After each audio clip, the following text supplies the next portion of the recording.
Kita masuk ke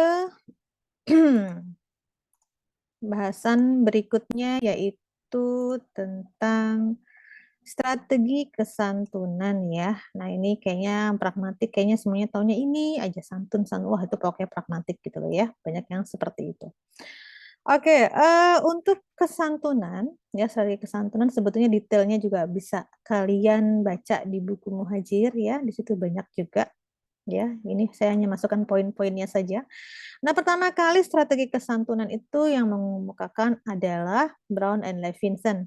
Ya, memang tua sekali, tetapi kayaknya semuanya berawal dari beliau ya, dari mereka berdua. Dan itu tahun 1987. Saya juga pakai teori ini terkait dengan penelitian saya itu pragmatik terkait dengan hedging, yaitu pemagaran muka ya. Nanti saya jelaskan apa itu muka. Di sini menurut Brown and Levinson, bersikap santun dalam bertutur itu adalah bersikap peduli, kurang R ya, maaf. Peduli pada wajah atau muka. Ya, jadi di sini dia menganalogikan ada namanya wajah atau muka, ya. Yang dimaksud wajah atau muka ini bukan muka yang real muka kita ya, muka ya wajah menyelamatkan muka. Oke, muka hilang kemana? Bukan ya. Jadi yang dimaksud dengan wajah di sini atau muka ini adalah harga diri ataupun kehormatan ya dalam pandangan masyarakat atau dalam pandangan suatu komunitas tersebut ya. Ia menyebutkan bahwa wajah merupakan atribut pribadi yang dimiliki oleh setiap individu dan bersifat universal. Jadi intinya bahwa semua orang pasti ada harga diri dong gitu. Gue tuh punya harga diri gitu loh gitu. Ya kan? Semut aja kalau diinjek gigit, apalagi orang. Nah, gitu. Ini kiasan aja ya. Jadi bahwa Brown Levinson mengatakan bahwa di mana masyarakat itu berasal, ya dari mana dia berasal. Yang namanya orang itu pasti punya harga diri. Ya, makanya dikatakan mereka semua punya muka. Ada yang cari muka, nyelamatin muka, melindungi muka. Ya, itu berasal Muka dari sini. dua. Muka muka dua, ya muka dua. Tapi muka dua itu betul-betul dalam kondisi apa ya? Ini kita masuk lagi ke semantik ya, yang idiom ataupun kiasan ya ini masuknya. Beda arti ya. Nah kalau di sini muka itu adalah kehormatan ya, kehormatan ataupun harga diri ya. Tolong dibedain dengan itu tadi ya muka duanya ya, Pak Tulsang. Lanjut ya. Nah untuk kesantunan Brown Levinson itu membagi ada namanya dua ya, dan itu juga membagi muka juga ada dua ya, yaitu kesantunan positif dan kesantunan negatif, dan juga muka positif dan muka negatif ya. Kemudian kesantunan, sebelum saya masuk ke kesantunannya, kita lihat dulu mukanya dulu ya. Muka itu adalah kalau muka positif ya ada keinginan seseorang untuk memperoleh penghargaan ya, untuk dihargai, untuk dianggap, untuk tidak disepelekan, tidak diremehkan, itu positif. Ya, itu muka positif. Nah, kalau muka negatif itu adalah suatu keinginan seseorang untuk tidak dihalangi oleh orang lain kebebasannya, contohnya. Jadi jangan dihalangi nih kebebasannya ketika mengemukakan pendapat atau mungkin ketika bertindak, melakukan sesuatu gitu ya. Tidak ingin dihalangi. Dia ingin bebas. Nah, jadi mukanya dulu kita perhatiin ya, mukanya dulu apakah dia positif atau negatif. Nah, baru kita masuk ke kesantunannya terkait dengan muka, itu ada kesantunan positif dan kesantunan negatif ya. Setelah dibagi seperti ini dulu, baru ada kesantunan positif dan kesantunan negatif. Kalau kesantunan positif adalah tindakan menyelamatkan muka. Menyelamatkan muka itu cari aman ya, mengamankan muka gitu ya. Yang kalau yang kedua, tindakan mengancam muka. Jadi kalau contohnya mitra tutur kita dia ngeritik, wah ya, debat gitu, wah berarti muka saya terancam. Ya, itu kategorinya masuk adalah ke kesantunan negatif. Mengkritik, kemudian apa namanya, memarahi ataupun menyindir ataupun memerintah, menyuruh memerintah ya gitu ya, itu dengan kasar ya, itu adalah masuknya ke dalam kesantunan negatif. Kenapa? Itu adalah mengganggu ya kebebasan seseorang. dan menyebutkan menjadi mengancam muka seseorang tersebut. Nah, tetapi kalau menyelamatkan muka itu lebih menunjukkan rasa solidaritas, ramah tamah, kemudian apa namanya, memikirkan mitra tutur, menyamankan mitra tutur, jangan sampai dia tersinggung, jangan sampai nanti dia baper gitu kan ya, jangan sampai dia nanti sakit hati dan sebagainya. Jadi lebih masuk ke dalam keramah tamahan ya. Tapi kalau kesan negatif itu contohnya dia seperti menunjukkan kayak kepedulian terhadap orang lain juga hampir sama, sedikit beda tipis ya dengan positif, tetapi lebih menunjukkan bahwa kita menghormati, karena kita menghormati mitra tutur, jadi kita tidak memaksa seseorang melakukan sesuatu yang kita mau. Contohnya pada saat saya meminta safety sang, kalau kamu nggak keberatan, besok kamu tolong dong ambilin saya buku di kantor ya, di UNAS gitu. Ya, itu saya menyuruh masuk kategorinya adalah kesantunan negatif. Ya, tetapi karena saya menggunakan kata-kata yang kesantunan negatif ya supaya tidak terjadi marah, safety sang atau sebel sama saya, kesel gitu kan ya, saya menggunakan tuturan yang sopan, ya, meminta dia mengambilkan sesuatu, tidak menyuruh dengan Septi, besok kamu ke kampus ya, ambilin buku saya. Waduh, itu kan kasar. Waduh, serem amat ini, udah nggak nyaman nih. Oh, berarti orang tersebut nggak enak nih, gitu kan ya. Itu jadi ada penghargaan juga untuk safety. Nah, jadi saya menggunakan kesantunan positif kepada safety sang. Sampai sini bisa dipahami?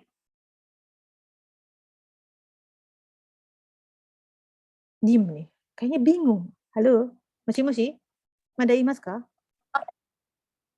Yang kemarin saya tanya Sensei, yang perihal tagih hutang. Tagih hutang, Ya, bedanya sama yang balikin dong hutang gua gitu. Sama ya, bro, aduh, lagi butuh nih, ada nggak gitu. Bedanya yang positif mana, yang negatif mana gitu Sensei? Kalau untuk yang pertama tadi Anda menggunakan kesantunan positif. Tapi kalau yang kedua tadi, bro, gue lagi butuh duit dong, gitu kan ya, itu Anda melanggar kesantunan positif, berarti masuknya adalah ke kesantunan negatif. Karena Anda menggunakan ucapan, di sini mana ya, sebentar. Nah, oke, di sini ya, saya loncat jadinya nih gara-gara Fatul. Ya, oke, nggak apa-apa, kesini dulu aja ya. Oke, sebentar ya Fatul Sang, Anda baca ini. Di sini ada 5 tipe strategi kesantunan Brown Levinson ya. Ada cara langsung tanpa basa-basi. Ya, melakukan tindakan tutur langsung dengan menggunakan kesantunan positif. Melakukan tindakan tutur langsung dengan menggunakan kesantunan negatif. Melakukan tindak tutur tidak langsung. Tidak melakukan tindak tutur. Nah, kalau ini adalah melihat frekuensi kesantunan tersebut, orang itu santun atau tidak. Ya, semakin ke bawah, ya. Nah, ini ada bagannya ya. Nih kita lihat di sini. Dia semakin ke bawah, ya, dia menggunakan ini ke bawah, dia semakin santun. Tetapi kalau dia ke atas, dia semakin tidak santun. Ini strateginya yang digunakan. Ya, jadi kalau seandainya tadi contohnya tadi yang dia menggunakan bro tanpa basa-basi, tanpa basa-basi ya. Bro, aku minjem duit. Gimana tadi? Fatul, lupa aku. Balikin utang gitu. Balikin duit dong gitu. Iya, berarti itu kategori Anda menggunakan cara langsung tanpa basa-basi. Itu adalah bold of record. Ya, bold of record karena nggak ada peranti ataupun tuturan kesantunan dalam kata-kata Anda. Jadi itu masuknya ke dalam yang satu nih, cara langsung tanpa basa-basi, dan itu tidak sopan. Ya, secara circumstance-nya sini ya, dia adalah semakin lesser, semakin ke atas, tidak melakukan FT karena semakin buruk. Ya, jadi kalau contohnya ini semakin ke bawah, itu semakin santun. Ya, kalau atas Anda menggunakan nomor 1, cara langsung tanpa basa-basi, itu sangat tidak santun. Dia tidak masuk ke kesantunan negatif, tidak masuk ke kesantunan. Karena kalau kau udah menggunakan kesantunan, karena di dalam tidak tuturan Anda, Fatul, tidak ada tuturan kesantunan di situ. Ya, Anda langsung, cara langsung, tanpa basa-basi. Itu bold of record kategorinya. Fatul, Sang? Berarti nggak masuk positif, nggak masuk negatif, Sensei. Ya, karena kalau walaupun ini bukan ngomongin baterai ya, positif negatif, kok negatif gitu hasilnya, enggak ya. Di situ kita positif politeness ya. Kita lihat ada kata-kata politeness. Kalau ada politeness berarti ada kesantunan, ada tuturan kesantunan dalam kalimat Anda. Dalam kalimat Anda, bro, balikin duit gue dong, gue lagi butuh. Apakah ada tuturan kesantunan di situ? Tidak ada. Langsung kan Anda ngomongnya kan, tanpa basa-basi. Nah, itu adalah bold of record kategorinya. Seperti itu. Bisa dipahami nggak? Bisa sih. Oke, seperti itu. Oke ya, ini jadi untuk yang detailnya. Baca buku ini. Apa nanya lagi? Mau nanya banget, ya Allah banyak banget nanyanya. Oke. Pak, jadi untuk 1 sampai 4 ini, di mana di 5 kan katanya don't do FTA, berarti apa itu berarti jadinya fast saving act? Yang ya, FSA itu? Fast Trade Act ya, Fast Trade Act itu adalah mengancam muka, melakukan tindakan mengancam muka. Ya, don't do, ya berarti jangan melakukan tindakan mengancam muka. Kalau misalnya tidak mengancam muka, berarti apa itu masuknya ke yang satu lagi tadi yang FSA? Diam, contohnya dia diam. Tidak, contohnya pada saat orang tersebut bertanya, dia tidak menggunakan kata-kata yang kasar gitu kan ya, atau mungkin kayak orang bilang diam gitu kan. Diam itu salah satunya adalah tidak melakukan tindak tutur, itu diam. Ya. Diam itu kan dia nggak ngomong apa-apa. Contohnya kamu dihujat, maaf ya, kamu dihujat, dimaki, dicaci dan sebagainya, tapi Anda diam. Oh, luar biasa. Anda sudah menggunakan strategi yang kelima, yang itu sulit dilakukan oleh orang, ya, yaitu diam. Ya, tidak berbalik, tidak mengancam. Kan kalau contohnya Anda langsung menjawab, berarti kan Anda juga akan melakukan balasan. Yaitu bisa dengan contohnya menggunakan negative politeness kan. Atau mungkin secara langsung tanpa basa-basi Anda balasnya seperti itu. Ini berarti kan untuk FTA saja, yang fast saving act-nya itu berarti terpisah gitu, Sensei? Enggak terpisah. Dalam untuk aduh, emang sih ya, si muka ini betul momok banget dari dulu ya. Oke, untuk menyelamatkan dalam menyelamatkan muka, fast saving age atau itu masuk kategorinya adalah kesantunan negatif ya. Untuk pokoknya menyelamatkan muka atau mengancam muka itu masuk ke dalam kategori kesantunan negatif. Sebentar, di sini ada ya. Kesantunan yang mengancam muka itu adalah masuknya ke dalam kesantunan negatif. Tetapi menyelamatkan muka itu adalah kesantunan positif. Kayak tadi Fatul bilang gitu, aduh bro bisa nggak sih, sorry nih, gue tuh kayaknya lagi butuh banget loh. Bisa nggak lu balikin uang gue? Ya, itu kategorinya adalah kesantunan positif. Itu menyelamatkan muka dari si mitra tutur yang punya utang sama Fatul. Kenapa? Jadi dia tidak merasa dihina, tidak merasa diancam, tidak merasa ditagih hutang gitu ya. Itu adalah kesantunan positif. Ya, tetapi kalau contohnya, bro, lu balikin duit gue dong gitu kan. Wah, itu marah ya, itu bolt of record langsung. Tapi kalau, bro, balikin duit gue dong, cepetan nih. Ya. Bisa kan lu? Nah, itu masuk ke kesantunan negatif. Kenapa? Agak lebih halus ya menggunakan kategori bisa nggak lu balikin duit gua gitu kan. Itu masih kategori menggunakan kesantunan. Tetapi dia itu membuat kebebasan seseorang, kebebasan yang diutangi itu merasa dihalangi. Aduh gila, gue jadi kayak nggak enak nih gitu loh. Bisa dipahami? Yang satu masih dari ini, Sensei. Ini hanya untuk dari penutur atau mitra tutur juga bisa membalikannya lagi? Dua-duanya. Dengan menggunakan dua-duanya. Berarti jadi Anda katakan, oh kalau untuk ke orang lain gitu ya, saya pakai positif aja deh. Kalau untuk ke diri sendiri pakai negatif, enggak. Ini enggak begitu. Ini dua-duanya ya. Ini interaksi berdua. Jadi kadang-kadang mitra tutur pun juga ada kesantunan negatif, di mitra tutur juga ada. Di Anda juga ada gitu. Kesantunan apa? Jadi muka negatif si mitra tutur terancam pada saat contohnya Fatul menagih hutang. Ya, dia jadi nggak bebas, dia jadi nggak enak ya kan. Gue jadi nggak enak nih gitu kan. Perasaan gue jadi nggak enak gitu kan.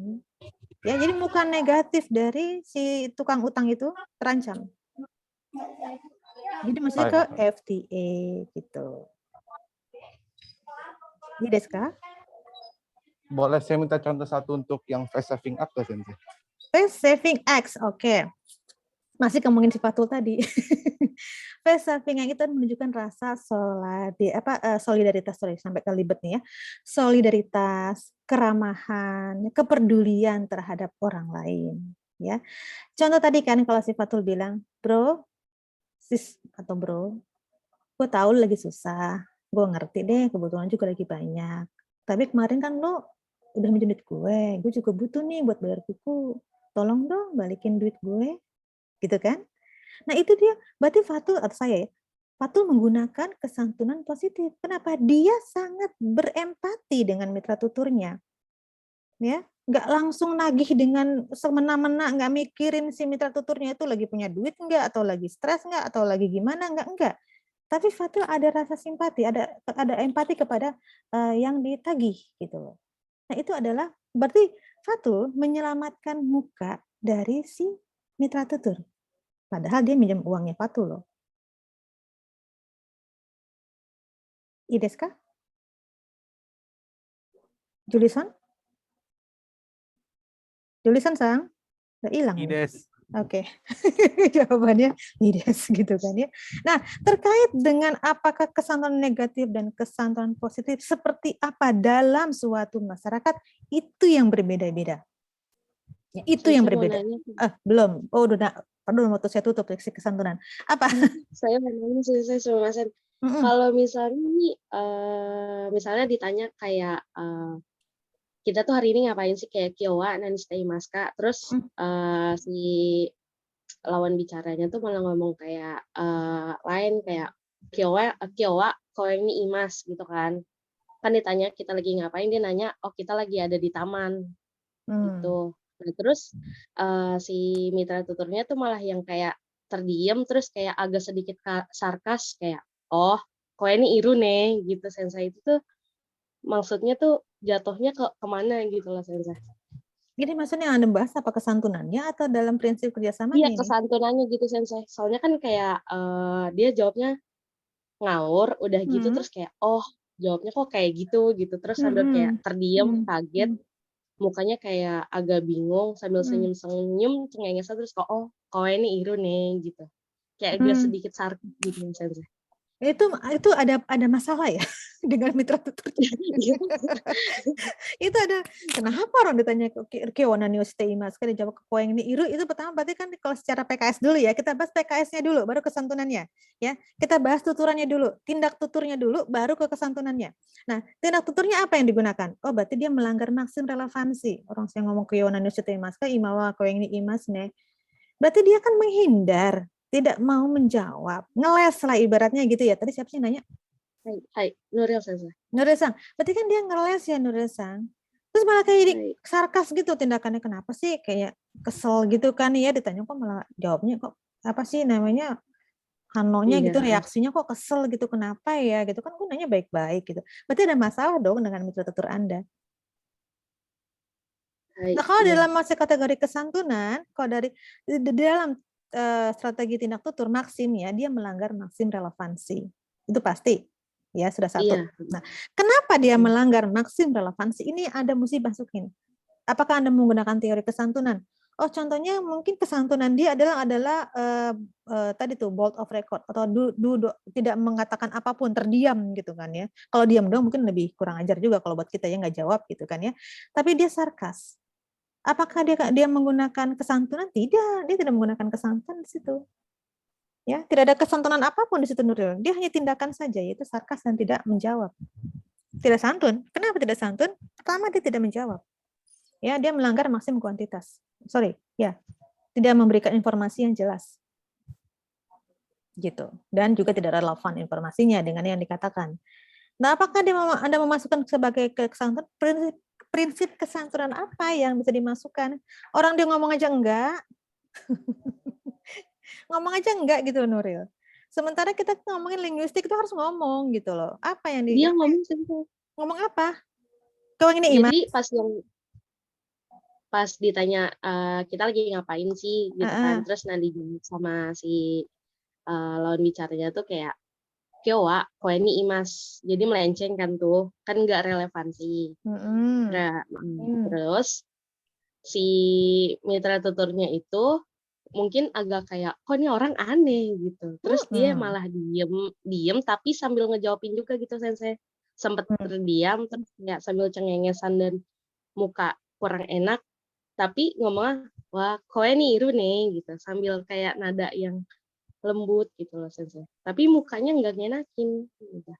Itu ya saya katakan tadi sulit ya kita untuk analisis kesantunan dari wajah ya. Nuril ya. Karena yang kita lihat kan wajah ya. Sebenarnya kalau yang kita lihat linguistik ini kan kita tidak membahas tentang wajah. Ya, kalau linguistik ini kita membahas tentang bahasanya, tuturannya yang dibahas. Ya. Nah, di dalam tuturan tersebut apakah ada tindakannya itu yang kita lihat. Kita masalahnya ke tindak tutur. Apakah ada perlokusi di situ gitu kan? Kita tidak tahu karena dia nggak ngomong koeng ni iru, nggak ada iminai yo, iminai. Ya, nggak relevan iminai. Untuk sesuatu orang yang iminai yang ngomongnya nggak jelas, mau kita masukin kemana gitu. Berarti kita cuma satu doang kita menganggap dia menghindar gitu. Dia hanya menghindar.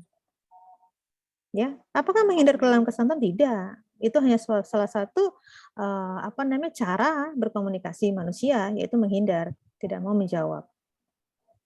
Ya, apakah dia santun? Apakah menurut Anda santun? Tidak ada kesantunan di sana. Ya. Tidak ada kesantunan di sana. Dia tidak melakukan apapun soalnya. Hai, ada lagi menanyakan? Contoh Taihen ya, kok datanya seperti itu, jangan ya. Apa yang mau dianalisis itu, datanya kayak begitu. Mabok deh. Yang lain. Saya Sama-sama. Saya ingin bertanya, Dandi. Dandi selain Dandi ada gantian dong Dandi Sang udah dapat kesempatan. Yang lain Dandi, yang lain kasihan. Tapi saya pengen untuk yang kesantunan berarti untuk penyelamatan dan mengancam itu tidak untuk diri sendiri ya Sensei, buat lawan bicaranya gitu. Buat diri menyelamatkan sendiri. Lawan bicara dan mengancam. Buat dua-duanya. Dua-duanya? Iya, menyelamatkan muka dan mengancam muka itu buat dua-duanya. Contohnya mitra tutur Anda melontarkan pertanyaan Dani ke saya gitu. Sensei, hai, ajarin aku dong. Aku nggak ngerti nih. Nih, kesantunan pusing banget aku. Saya masih terancam muka saya.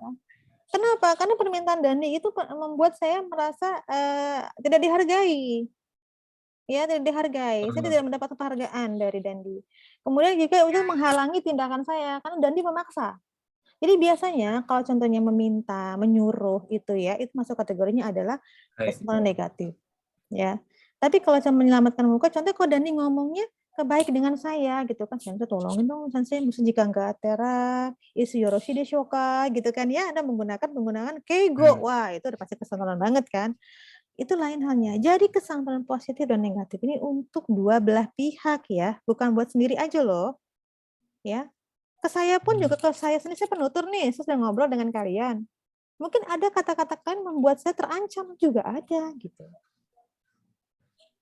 Ideska? Hai.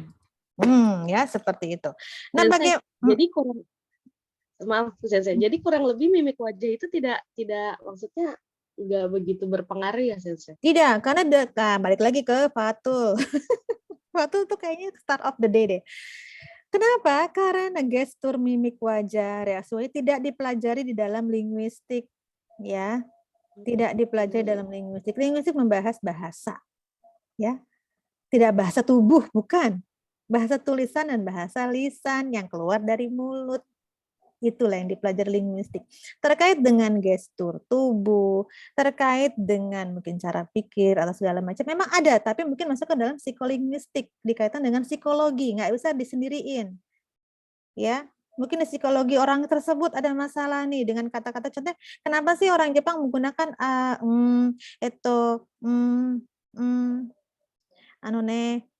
gitu kan? Sering ya, kayak gitu ya. Kita nggak tahu kenapa. Tetapi itu masuk kategori ke dalam psikolinguistik. Kenapa terkait dengan psikologi si penutur? Jadi kalau Anda masukkan sendirian aja di linguistik nggak akan bisa. Ya kita harus tahu psikologinya. Kita masukin ilmu psikologi, makanya ada psikologi linguistik. Diajarin nggak ada psikologi linguistik terkait hal seperti ini? Ya, karena seperti gestur atau cara masuk ke dalam yang maksim cara ya, maksim cara itu terkait ada ke orangnya. Nah, orang itu nggak bisa dipahami kalau kita tidak tahu psikologinya. Nah, makanya ada psikologi psikolinguistik, ya. Hal yang mempelajari terkait dengan pola pikir. Nah, kemudian juga ada antropologi linguistik yang terkait dengan perilaku orang tersebut. Kenapa sih orang Jepang perilakunya seperti itu? Ya, itu masuk ke antropologi. Jadi kalau Anda mau katakan linguistik aja, ya kita harus membahas dua aja, yaitu si bahasa lisan dan bahasa tulisan. Ya, itu saja. Kalau dalam pragmatik nih ya. Tapi kalau Anda mau kawinkan ke sensei adalah kajiannya psikolinguistik. Oh, Nuril, oke ke sensei, saya mau ngebahas itu. Nah, Anda harus diskusi dengan sensei psikolinguistik. Kita harus kembali lagi ke psikologi orang tersebut. Dan itu taihen. Untuk mengetahui terkait dengan psikologi orang kan kita nggak bisa asal-asalan. Ya, kadang kita butuh dari penilaian dari dokter, ya kan, apakah dia punya sakit terkait pemahaman seperti itu, atau mungkin informasi dari keluarganya, atau mungkin dari rekan-rekan lain, referensi lainnya. Kenapa? Terkait dengan kebiasaan ataupun perilaku. Dan itu taihen berat kalau dalam linguistik. Jikang kakarun ya, seperti itu. Dan validitasnya juga susah. Validnya ya susah, validnya. Apakah informasi yang diterima itu valid atau tidak? Ya, itu juga mesti Anda harus cek dulu. Kita tidak bisa mengatakan orang itu kigachigao. Kita tidak bisa bilang orang itu bermasalah tuh, pikirannya ada yang aneh. Tapi kita tidak tahu, tidak punya data terkait itu. Dan harus cari, kenapa sih saya ngomongnya gitu, jawabannya mukanya jadi sarkas, mukanya jadi sedih, jawabnya kyowa koeng ni iru. Ya kenapa dengan orang itu? Berarti ada masalah dengan orang itu kan? Hai. Nah, jadi maksudnya kita tidak bisa menggunakan teori pragmatik di dalam situ. Kenapa? Emang nggak ada kesantunan kan di situ? Seperti itu Nurisa. Yang lain Minasa bisa dipahami? Karena saya masih ada satu kategori lagi nih ya.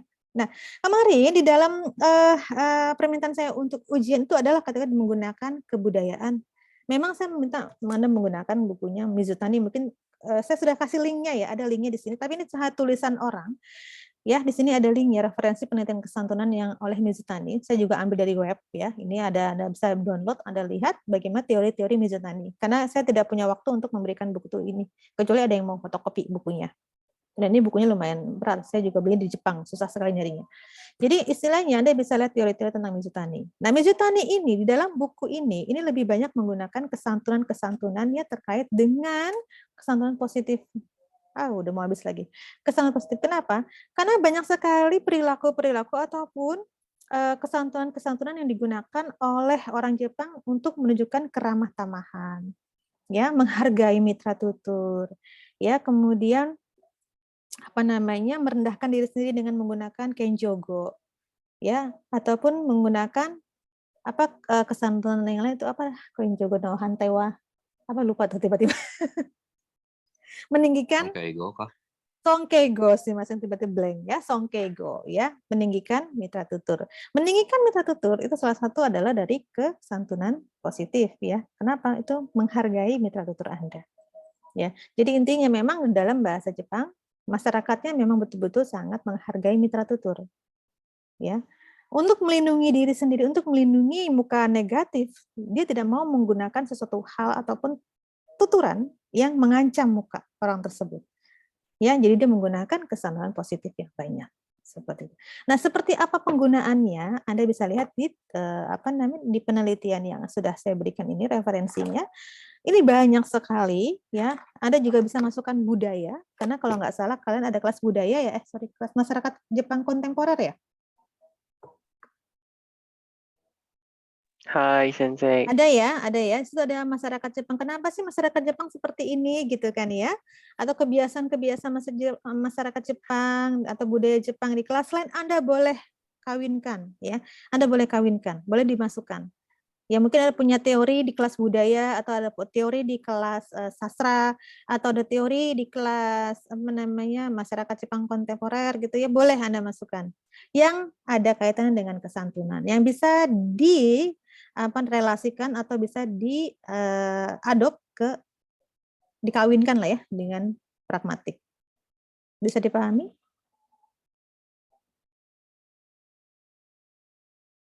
Diam begini pada bingung deh saya. Masih? Daijoubu desu ka? Hai.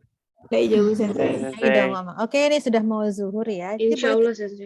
Insya Allah. Yuk kita absen dulu yuk. Saya stop record dulu. Sebentar, stop record.